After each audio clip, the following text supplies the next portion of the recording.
இருக்கிறோம். இப்போ அந்த பாதிப்பு இருக்குதா? இல்லைங்க, பாதிப்பு இல்லை. வளர்ச்சி எப்படி இருக்கும் சார்? வளர்ச்சி நல்லா இருக்கும். அப்போ அந்த வந்து ரசாயன முறையில பண்ணும்போது ஒரு 45 நாளே ஒரு 10 வாட்டி ஸ்ப்ரே பண்ணிட்டு இருந்தோம். 10 வாட்டிக்கு எவ்வளவு செலவாயிட்டு இருந்தோம் சார்? ஒரு ட்ரிப்புக்கு எப்படின்னா 1000 ரூபாய் செலவாயிரும் சார். அப்ப நான் 10 வாட்டிக்கு 10,000 செலவாயிரும். இப்போ டாக்ஸைல் பயன்படுத்தி இருக்கிறதுனால வந்து 10 வாட்டிக்கு 10,000 லாபமா? லாபம் தான். Okay okay okay. அப்போ எப்போ இந்த மாசம் வந்து டிசம்பர் 31ஆம் தேதி இன்னைக்கு டிசம்பர் மாதம் 31ஆம் தேதி 2025 2025வது வருஷம் கடைசி நாள். கடைசி நாள் இல்லைங்களா சார்? ஆனா எந்த விதமான பூச்சி தாக்குதலோ நோய் தாக்குதலோ இல்லைங்களா சார்? இதை பார்த்துட்டு சார் அனைத்து விவசாய நண்பர்களும் நீங்க என்ன சொல்ல விரும்புறீங்க? நான் வந்து என்ன நினைக்கிறேன்னா, இது டாக்டர் சொல்ல வந்து தாராளமா யூஸ் பண்ணலாங்கிறது என்னுடைய இதுங்க. விவசாயி வந்து நான் கண்டிப்பா வாங்கி யூஸ் பண்ணலாம். எந்த விதமான மாற்றம் கிடையாதுங்க. இப்ப என்னன்னா சார், நம்ம தொடர்ந்து வந்து பூச்சி தாக்குதலுக்கு மருந்து தெளிக்கிறோம், தேவை இருந்துச்சு. இன்னைக்கு வந்து டாக்டர் சாயல் கொடுக்கும்போது பூச்சி தாக்குதல்ங்கிறதே வந்து இல்லைங்க, ரொம்ப ரொம்ப குறைவு, கம்மி. அதாவது வந்து ஒரு லீப்ல வந்து நம்ம ட்ரிப்ஸ் மைட்ஸோ எதுவுமே நம்ம பார்க்க முடியாது. அந்த அளவுக்கு வந்து பூச்சி தாக்குதல் இல்ல.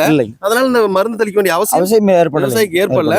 அதனால டைமிங் மிச்சம். ஆமா, விவசாயிக்கு வந்து அந்த மன உளைச்சல் இந்த மருந்து அடிக்கணும், அதை பார்க்கணும், இதை பார்க்கணுங்கிற ஒரு இது இல்லைங்க. இல்ல, ஒரு ரிலீஃபா வேலை செய்யறீங்க தோட்டத்துல. ஆமா, ஒரு அந்த மன திருப்தி, அந்த உள்ள வந்து பார்த்தோம்னால அந்த திருப்தி இருக்கு. திருப்தி இருக்கு. நம்ம நேத்து கூட வீடியோல சொல்லியிருந்தோம், ஒரு விவசாயிக்கு ஒரு விவசாய மண்ணுல வந்து வேலை செய்யும் போது அந்த பயிரை பார்க்கும்போது விவசாயிக்கு வேலை செய்ய தோணணும். ஏதாவது நோய் பாதிப்பு ஏற்படும் போதும் பாத்தீங்கன்னா, பூச்சி தொல்லை ஏற்படும் போது தொடர்ந்து விவசாயிகள் இன்னைக்கு தொடர்ந்து மருந்துகள் அடிச்சுட்டே இருக்கிறாங்க. அடிச்சாலுமே கண்ட்ரோலான பாடு இல்ல.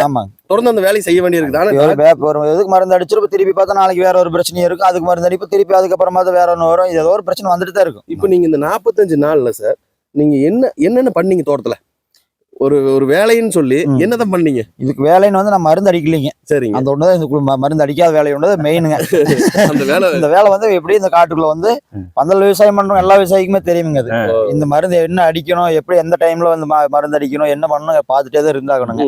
இப்ப சார் மேல டைம் பார்த்துட்டு இருக்கணும். இப்ப மேல வந்து பூச்சி தாக்குதல் வரல. இந்த செடிக்கு வந்து வேர்கள்ல என்னென்ன விதமான நோய்கள் வரும்?